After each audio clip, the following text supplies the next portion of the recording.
koi leram ni nang dia ha. Hello my lovelies, welcome back to my channel. Ado myam ngashigi video sidi aiga ai naunu pigana wishlist complete tawbagi video idoine mama ga baba ga yawda bida finally ibani khakna tawraga we bought a car adogi video idoine. So let's get started. Mafam yaure Tiddim Motors tane koina laise ado hojikse aiga aigi taiga inonu paga chatpani naubi yaudamina nungai taba mo oye go sigisina adubu ma yauraga su nungai barom da muk laase thengena chatline haiba adugo moi gari da singdokpa loiramdriba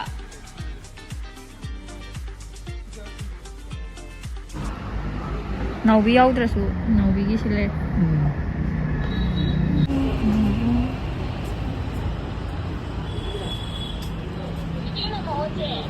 Namie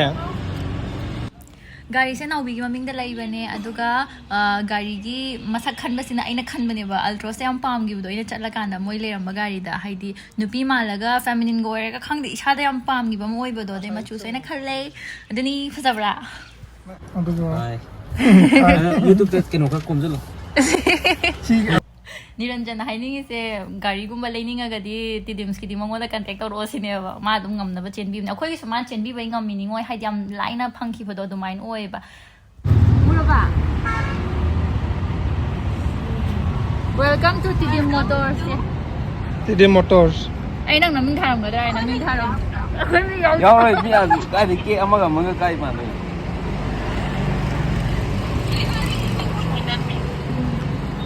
Thame hayeng ama namamage Hi, video sige marak thna mayam background se budi happy ignore to biro ai se hostel da laiye hochi atu gine ado mama hari ba pata certified oi Indian brand do adu dagi lipstick mari khatam charam ge mama kisi gi moisture matte long stay lipstick sai happy utlam ge tau bane matte lipstick oi raga su chimban se khar khar kang dia moisturize oina thambiye mon the avocado oil amadi vitamin E shi yawe अखोई के पांबल lipstick मचू दो तुम संगा तैबी यादोइने कईनो दि मंगोंदा लाइसे मखल तरा हुमदोई गी मचूने लाइसे मंगुप सलगा कोनो अचौंगुप सलगा ने तोइसे दुने सीसु अइगोंदा हजोजिक लाइसे मचू मरी ने सेट नंबर 10 सिना पिंक लेमन ने 11 ना चेरी पंच अदुगी मतुंग सेट नंबर 12 सिना वेरिलिशियस मैग्नेटा अदुगा मरी सुबह सेट नंबर 13 सिना साइट्रस न्यूट ने हजोजिक संगी से सीगी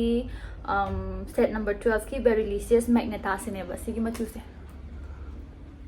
Sine tara yan sangi se anga sange adoga sigi lipstick se khakna ta bida Mamaearth ki products khudimak they are free from harmful chemicals and are all natural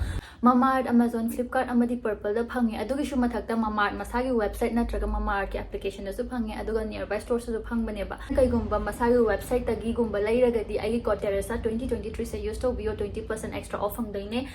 Mamaearth has launched the official application so the users will get early access to sales and the extra discount. Every time you buy from them, they will link your order on our website to a tree that they plant. By 2025, Mamaearth is aiming to plant 1 million trees as a part of the initiative.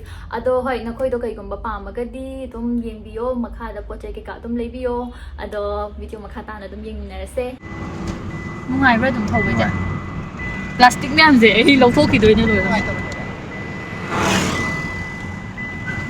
refill thao han begini thì khoi le hai jan ben yang pharak ta ba ai ga na siwe ka de ai ga so kan wa ai ne khali din kek sa da kak tong ma le ko to a da kak la thre yum hala ga pula ko chi chi hoi ga pun wen kak mina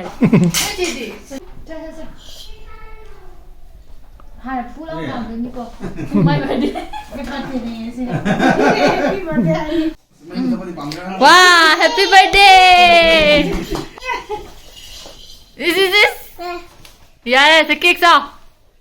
hi ngashi se akhoi gari lo bodo adugi first amara lai khrum ba chattoi ne ba adugi lotion ba lore thana hanek lai khrum ba yun sai lop set le ba kun mana lai do lu bani na gari ki ka ni na phadana smai set lo hai ba yu smai set lo bane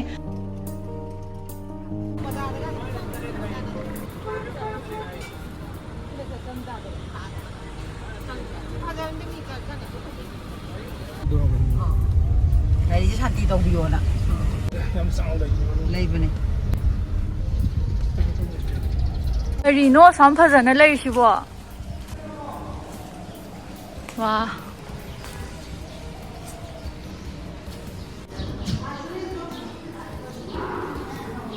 ꯍꯣꯏ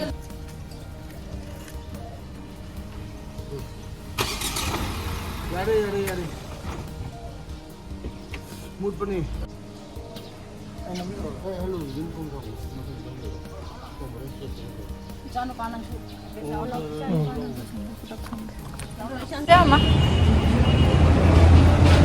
Hi.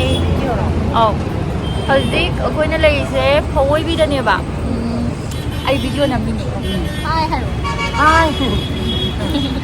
ꯀꯩꯅꯣ ꯇꯧꯗꯣꯏꯅꯦ ꯑꯩꯈꯣꯏꯗꯣ ꯗꯤꯅꯔꯁꯤꯗ ꯇꯧꯔꯅꯤ ꯉꯁꯥꯏꯗꯩ ꯆꯠꯂꯨꯕꯗꯣ ꯂꯝꯕꯤꯁꯨ ꯌꯥꯝ ꯆꯤꯟꯕꯒꯤꯀꯣ ꯄꯣꯠ ꯀꯩꯀꯥꯁꯨ ꯂꯣꯏ ꯂꯩꯊꯣꯛꯎꯔꯦ ꯍꯥꯏꯕ ꯑꯗꯣ ꯂꯥꯏ ꯈꯨꯔꯨꯝꯕ ꯂꯣꯏꯔꯒ ꯍꯧꯖꯤꯛ ꯗꯤꯅꯔ ꯇꯧꯔꯒ ꯍꯟꯗꯣꯏꯅꯤ ꯗꯤꯅꯔ ꯉꯥꯏꯔꯤ